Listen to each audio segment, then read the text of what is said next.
سلام بینندگان عزیز، ساعت به وقت شهر پراگ 10:05 است. حالا فرصت اعلان سرخط موضوعی های برنامه خبری امروز فرا رسید.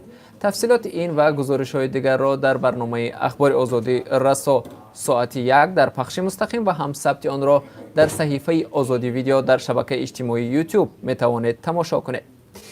خلافکاری های شهباز باعث برهم دادن یک ریاست شد. خدمات گمرک تاجیکستان پس از انتقاد تند پرزیدنت امامعلی رحمان از کار شهباز رجبزاده، یک کارمند بلندپایه این خدمات، ریاست امنیت داخلی را پورا برهم داده است.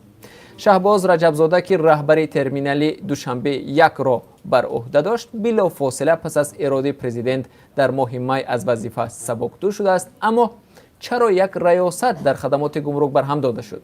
برنامه اخبار را ببینید. در آن گزارش داریم که به این سوال پاسخ خواهید یافت. جنایتکاری زنان و همچنان پاشخوری عائله ها در تاجیکستان بیشتر شده است. کمیته زنان و عائله تاجیکستان امروز در همایش در این باره اطلاع داد. عین زمان این همایش با حضور خبرنگاران از جمله همکاران ما از رادیو آزادی در شهر دوشنبه ادامه دارد. بیننده ارجمند، در برنامه اخبار آزادی گزارش خواهم داشت. برنامه اخبار را تماشا کنید. در این برنامه از مهمترین نکات این نشست و مشکلاتی که زنان و عائله ها در تاجیکستان با آن روبرویند برایتان خواهم گفت. کارتکشی موی سفید 82 ساله در فیض آباد. بیننده ارجمند، چند لحظه پیش به دست ما خبر رسید که مرد 82 ساله پس از نماز پیشین در مسجد چلچشمه ناحیه فیض آباد با کار 2 نفر مرد دیگر را زخمی کرده است.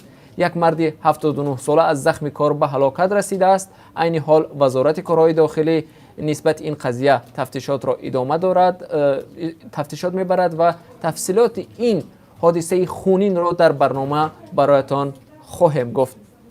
مسئولان شرکت برق تاجیک میگویند ساکنان در تاجیکستان به پررگی مبلغ استفاده برق را پرداخت نمی کنند. در نتیجه قرض شرکت می افزاید. سال گذشته شرکت تنها 92% پول برق را از مردم دریافت کرده است و قرض اهالی از برق 80 میلیون بیشتر شده است.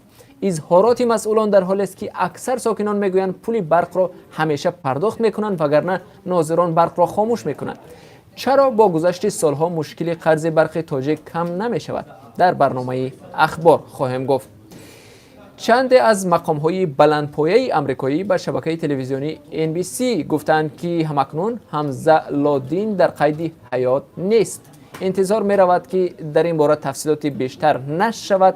حمزه بن لادین پسر اسامه بن لادین، رهبر سابق شبکه جهانی تروریستی القاعده است. او با عملهای تروریستی در کشورهای غربی دعوت نموده تهدید کرده بود که از امریکا برای کشتار پدرش قصاص خواهد گرفت. دپارتمنت دولتی ایالات متحده آمریکا حمزه را رهبر کلیدی القاعده عنوان داده برای معلومات درباره مکان بود و باش او $1 میلیون جایزه وعده داده بود. بیننده ارجمند، گزارش در مورد حمزه بن لادین را در برنامه اخبار خواهید دید. بینندگان گرامی، ما هر لحظه خبر و حادثه های تاجیکستان و جهان را پیگیری میکنیم و اگر در این فاصله وقت حادثه به یا نوگانی تازه رخ داد، حتما شما را در برنامه اخبار با آن آشنا میکنیم. تا کمتر از 3 ساعت ما را در پخش زنده در صحیفه آزادی ویدیو در یوتیوب و هم صحیفه های رادیو آزادی در فیسبوک و ادنا کلاسنیکی همراهی کنید.